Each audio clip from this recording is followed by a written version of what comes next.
Madhupura cricket સટ્ટા કેસનો મુખ્ય આરોપી ઝડપાયો છે। આરોપી હર્ષિત જૈનની અમદાવાદ એરપોર્ટથી ધરપકડ કરવામાં આવી।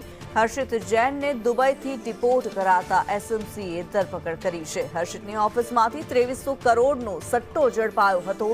અમદાવાદ પીસીબીની રેડમાં મુખ્ય આરોપી હતો હર્ષિત જૈન। મહાવીર એન્ટરપ્રાઇઝના નામે સટ્ટા અને હવાલા નેટવર્ક ચાલતું હતું। પીસીબીએ હર્ષિત જૈનની ઓફિસમાં રેડ પાડી હતી।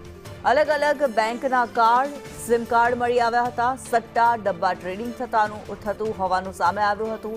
16 એપ્રિલ 2023 ફરિયાદ નોંધાઈ હતી। ડીજીપીએ આ તપાસ એસએમસીને સોંપી હતી। ડીના સંચાલક અને ગ્રાહકોને એસએમસીએ શોધ્યા હતા।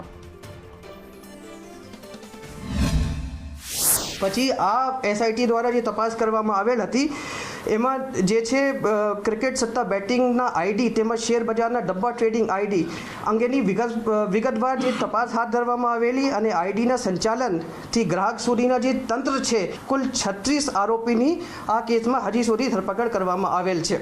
અને આ જે હર્ષિત જૈન છે આ 37 અક્યુઝ છે જેની આજે ધરપકડ થવાની છે।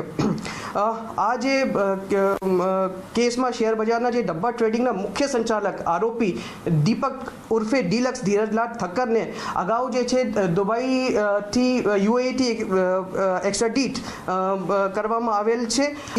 તેઓ અલગ અલગ વ્યક્તિઓના નામે ખોટા ભાડા કરારો બનાવી તે ખોટા ભાડા કરારો અમદાવાદ શહેરમાંથી ગુમાસ્તધારાનું લાયસન્સ મેળવી આ ગુમાસ્તધારાના જે લાયસન્સ મેળવ્યા પછી યુઝ કરી ખોટા દસ્તાવેજો બનાવતા હતા।